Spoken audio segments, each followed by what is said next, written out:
आज की बात। स्वागत। आपको पता है कि बुद्ध का दर्शन ये अनित्यवादी और अनात्मवादी इन दो नामों से जाना जाता है। अनित्यता की बात तो तथागत बुद्ध जो समझाते हैं लोगों के बड़े सामान्य रूप से समझ में आ जाती है। लेकिन यदि आप अनात्मवाद को समझना चाहें तो इसे कैसे समझें? लोगों को यह बात सीधे सीधे नहीं समझती। लेकिन आपको एक बात ध्यान में भी रखनी चाहिए कि जिन्हें दार्शनिकता या फिर दर्शन का अजीर्ण हो जाता है तो वे बड़ी सरल और सहज बात को भी बड़ा घुमा फिरा कर बताते हैं और उन्हें शब्दों का मुलामा चढ़ाकर बताते हैं।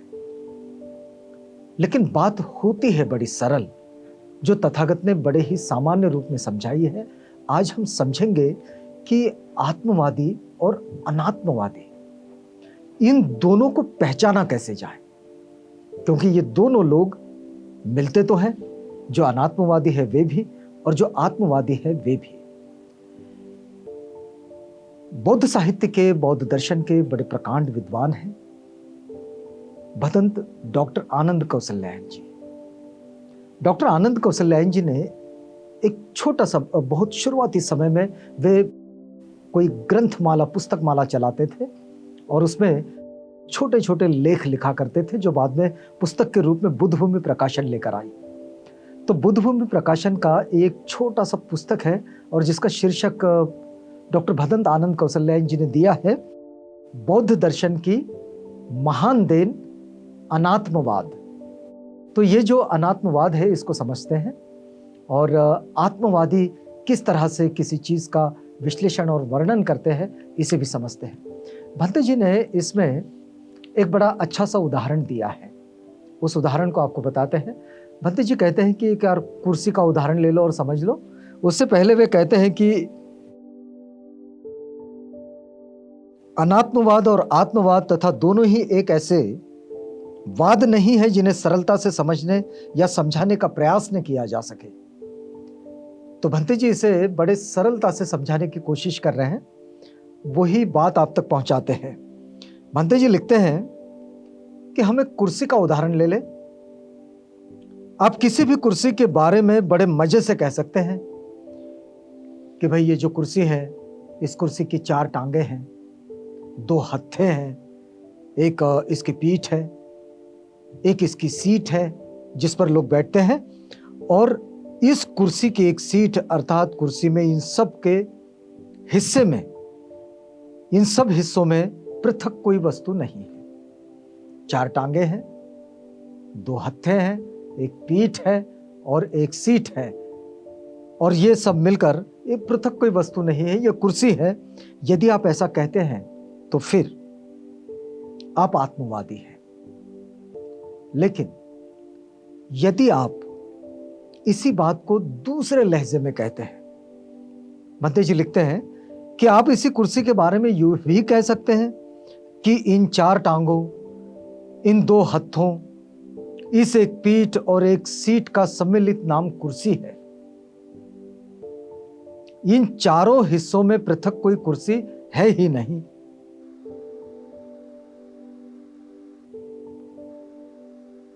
दो तरह की बात, 4 टांगे, 2 हत्थे, एक पीठ और एक सीट वाली कुर्सी। अब कोई इसे कहे कि ये जो इतनी चीजें, इसके साथ कोई पृथक कोई वस्तु है जिसको हम कुर्सी कहते हैं, ये हो गए आत्मवादी।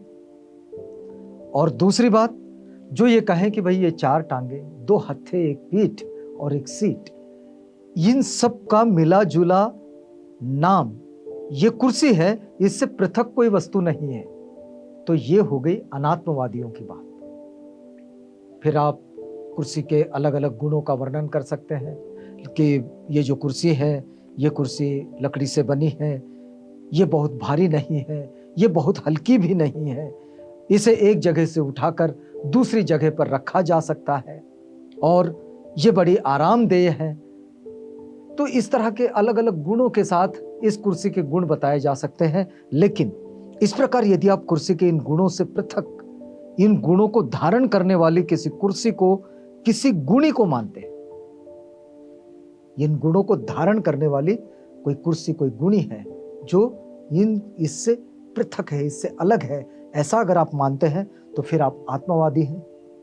और यदि आप ये मानते हैं कि इस कुर्सी का लकड़ी से बना होना, इसका बहुत भारी ना होना, इसका बहुत हल्का ना होना और इसे एक जगह से दूसरी जगह उठाकर रख सकना, ये जो स्थिति है, इस स्थिति को, ये कुर्सी के इस गुणों के गुण नहीं है, बल्कि इन समस्त गुणों के लिए कुर्सी ये एक सामुदायिक वचन मात्र है।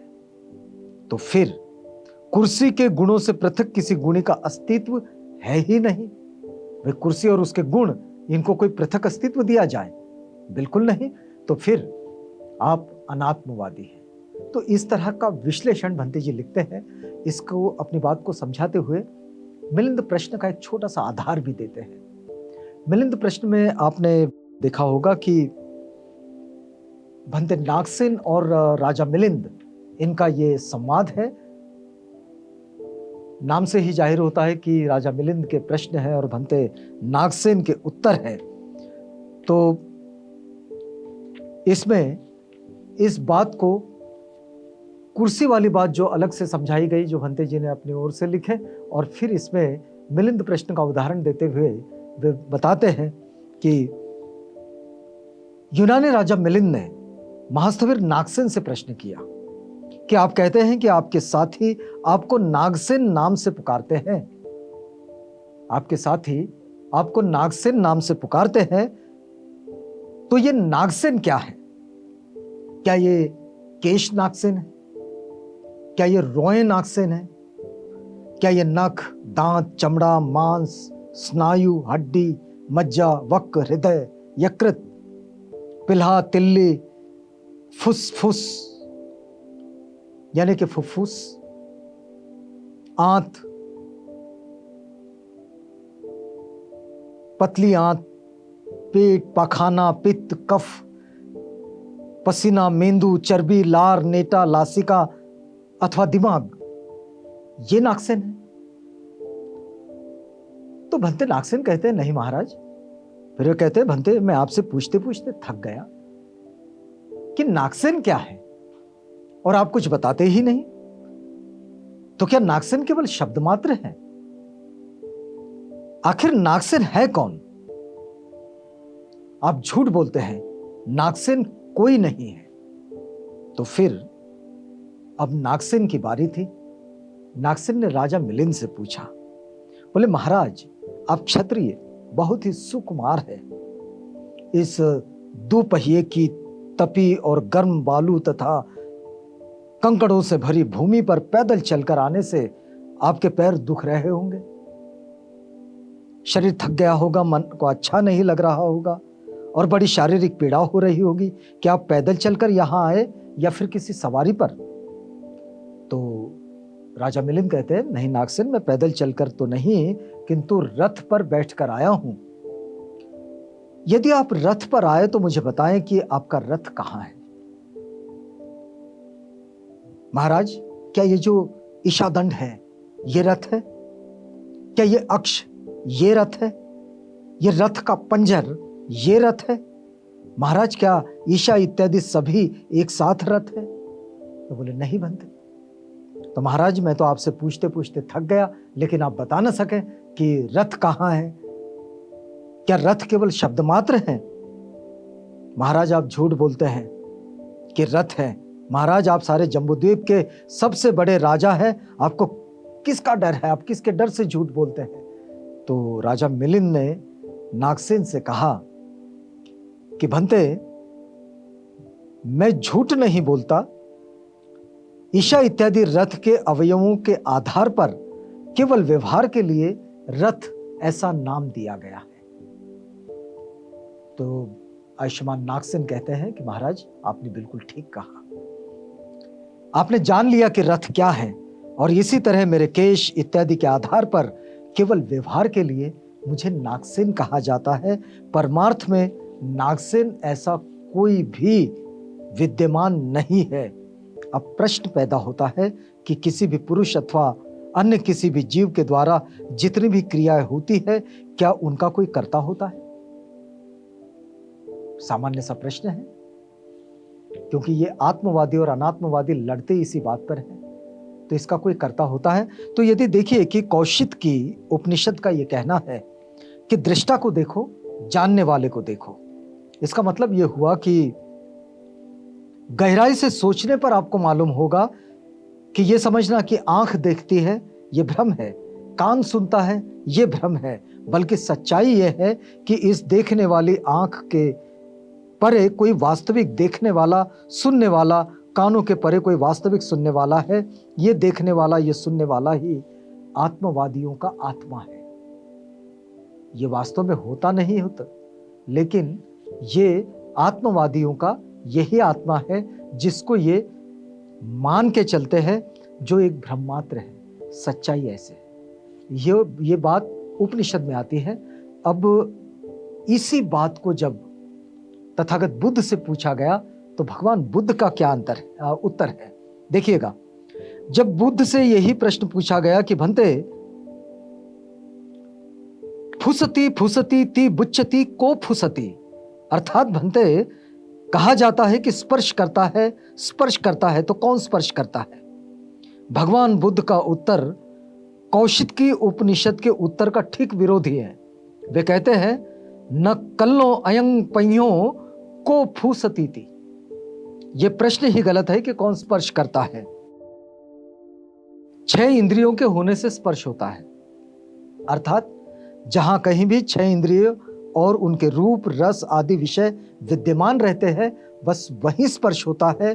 किसी भी स्पर्श करने वाले को स्वीकार ना कर 6 इंद्रियों और उनके विषयों के उपस्थित होने मात्र से ही स्पर्श का अस्तित्व में आना स्वीकार करना, 6 इंद्रियों के उपस्थित होने से उनके द्वारा जो अनुभव किया जाता है उसे स्वीकार करना, ये ही अनात्मवाद है। ये कहते हैं तथागत।